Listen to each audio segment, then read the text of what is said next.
A teacher once looked at Michael Phelps's mother and said, "Your son will never be able to focus on anything in his life." She was wrong. But for a long time, no one knew that yet. Michael Phelps couldn't sit still, couldn't stop fidgeting, couldn't hold a thought in class long enough to finish it. At 9 years old, doctors gave his restless mind a name: ADHD. His ears stuck out noticeably on either side of his head. Kids noticed. Kids teased him for it relentlessly until one day he snapped back and got suspended for it. His parents' marriage was already falling apart. By the time Michael was 9, his mother Debbie was raising 3 children largely on her own, juggling a full-time teaching job, school runs, and a son who simply could not sit still for a single lesson without bouncing off the walls. She needed somewhere to put all that energy, so she put him in water. He hated it at first. At 7 years old, he wouldn't even put his face under.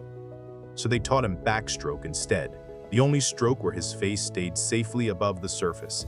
It wasn't love at first stroke, it was a workaround.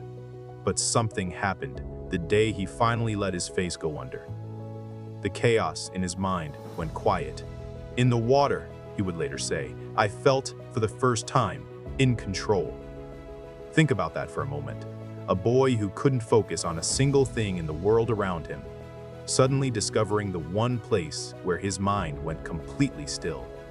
Stroke after stroke, lap after lap, nothing but the black line on the bottom of the pool and his own breath. At 11, he met a coach named Bob Bowman. Bowman didn't coddle him. He drilled him like a soldier, push after push, set after set, early mornings in an empty pool when the rest of the world was still asleep. Until discipline became second nature.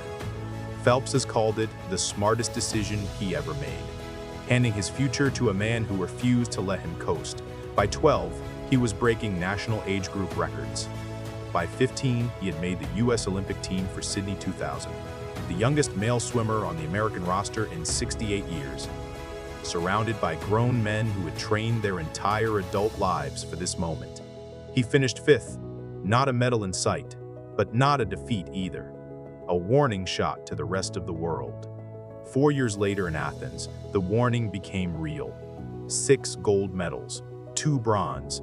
A teenager who couldn't sit through a spelling test was now one of the most decorated athletes on the planet. And still, he wasn't finished. Beijing 2008. The whole world watching.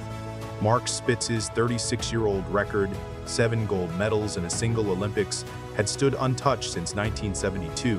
It felt permanent. It felt unbreakable.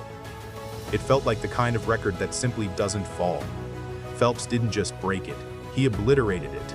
8 gold medals, 8 world or Olympic records. One race won by 1/100th of a second, the smallest margin sport allows. A margin so thin, it barely exists. He was no longer just a swimmer. He had become the face of Olympic greatness.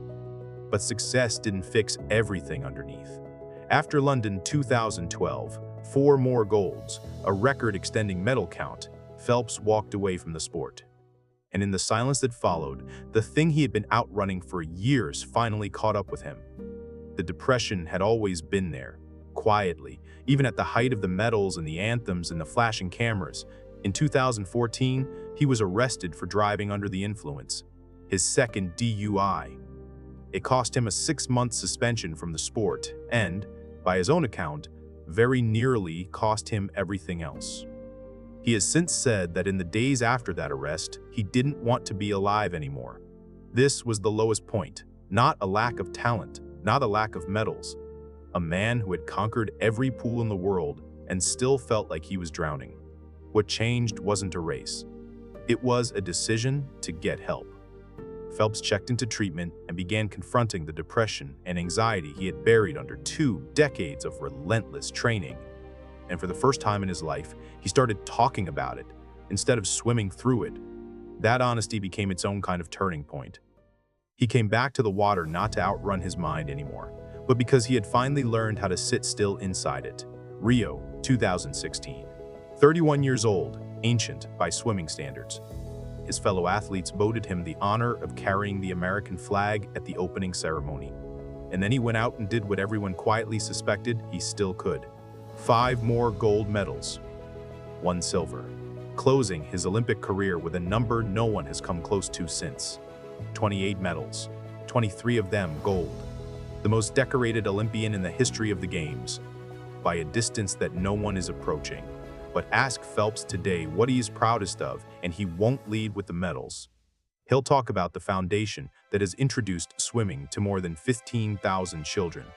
He'll talk about standing in front of rooms full of young athletes and students, the ones who think they have to hide their depression, hide their diagnosis, hide the parts of themselves that don't fit, and telling them the truth about his own. He'll talk about the teacher who once sat across from his mother and said he would never focus on anything, and how grateful he is now that she was wrong. The boy who couldn't sit still. The kid who had to learn backstroke just to keep his face out of the water. The teenager suspended for fighting back. The man who won everything the world had to offer and still found himself in the darkest place he had ever known. He came back from all of it. And if there is a lesson in 28 gold medals, it isn't really about swimming. It's that the thing the world calls your weakness might just be the thing that hasn't found its water yet.